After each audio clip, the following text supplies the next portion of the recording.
Осанка, стать и победы в конкурсах – это все про лучших учеников Уфимского хореографического училища имени Рудольфа Нуреева. Поздравляем ребят с победой на 4-м открытом общероссийском детском балетном конкурсе «Надежда-2023», который проходил в Перми. Там наши выступили в нескольких номинациях, показали во всей красе свои умения в области классического танца. Например, Милена Кулик стала лауреатом 2-й степени в возрастной группе 13-14 лет. Милена, расскажи, как вы готовились к конкурсу? То есть сначала был первый конкурс, это всероссийский конкурс в городе Перми «Надежда». Когда у всех обычных школьников были каникулы, мы занимались. То есть мы работали, мы репетировали танцы, чтобы поехать в Пермь и занять хорошее место. Милена, как часто вы участвуете в подобных конкурсах? Такие прям серьезные конкурсы проходят довольно редко. Мы в общем, репетировали с нашими педагогами, с Халитовой Гульнарой Радиковной и Хмызовой Диляной Амуровной.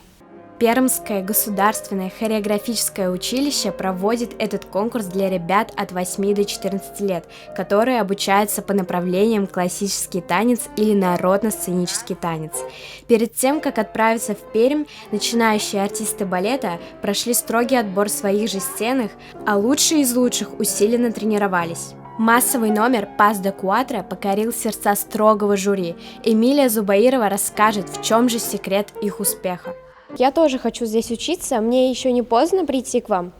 Нет, никогда не поздно прийти к нам, но нужна особенная подготовка. Нужно пройти 3 тура, подготовить танец, где ты, может, сейчас танцуешь или занимаешься для себя.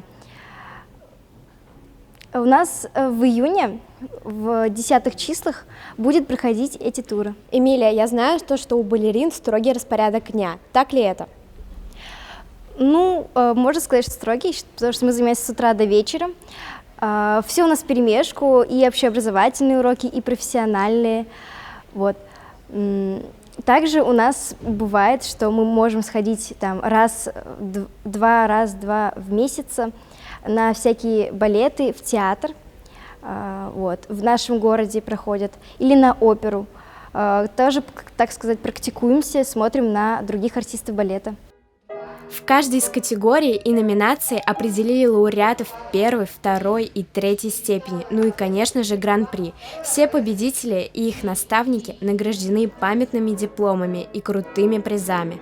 Но, как мне кажется, лучшая награда – это знать, что ты мастер в своем деле. Добиться таких успехов дорогого стоит. Ребята занимаются ежедневно по несколько часов. Такая серьезная хореография и оценивается серьезно. Лиза Ершова, Валид Хамитов, специально для Горы новостей.